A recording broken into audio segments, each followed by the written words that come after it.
আসসালামু আলাইকুম এভরিওয়ান। মনে করেন যারা নতুন সৌদি আরব আসতেছেন তাদের উদ্দেশ্যে এই ভিডিওটা। আপনি সৌদি আরব আসবেন, যে ভিসায় আসবেন কাজ হবে না। যদি আপনার ভিসার উপরে লেখা থাকে লোড আনলোড ওয়ার্কার, তাহলে আপনি বুঝে নিবেন 100% সাপ্লাই। ওখানে কোম্পানির নাম লেখা থাকবে, আব্দুল কুদ্দুস, জব্বার, এইটা ওইটা কোম্পানির নাম লেখা থাকবে, কিন্তু 100% সাপ্লাই।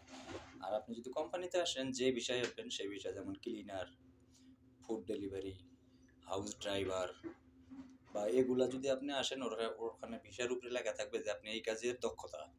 তাছাড়া যদি লেখা থাকে যে ভিসার উপরে যে লোড আনলোড ওয়ার্কার 100% সাপ্লাই। আর যে সমস্ত ভাই ব্রাদার লোক আনে, তারা বলবে যে 3 মাসের বেতন আটকা থাকবে, আকামা দিবে। তারা এই যে বেতন আটকা থাকবে হলো আপনার 5 থেকে 6 মাসের, ঠিক আছে? আর বিশেষ করে আপনার এই যে, এরা সত্য কথা জীবনেও কইব না, আকামা তো দিবই না। কারণ তারা তো এই পথের প্রতীক, কারণ কোম্পানিটা তো আর তাদের আত্মীয় স্বজনের, ঠিক আছে, কিন্তু তার বাপের না। আর সে এটা মনিটরিংও করে না, খালি লোকগুলার মিথ্যাগুলা নিয়ে আসে, আনার পরে এই সাপ্লাইতে ঢুকাই দেবো।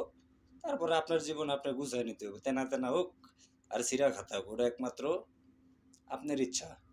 আপনারা আনবো, আপনার সাথে কন্ট্যাক্ট থাকবে এতটুকুই।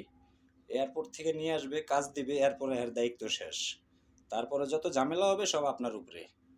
আপনি কাজ পারেন বা না পারেন ওটা দেখার বিষয় না, কিন্তু আপনি আসলে সাপ্লাই দিয়ে ঢুকাই দিব।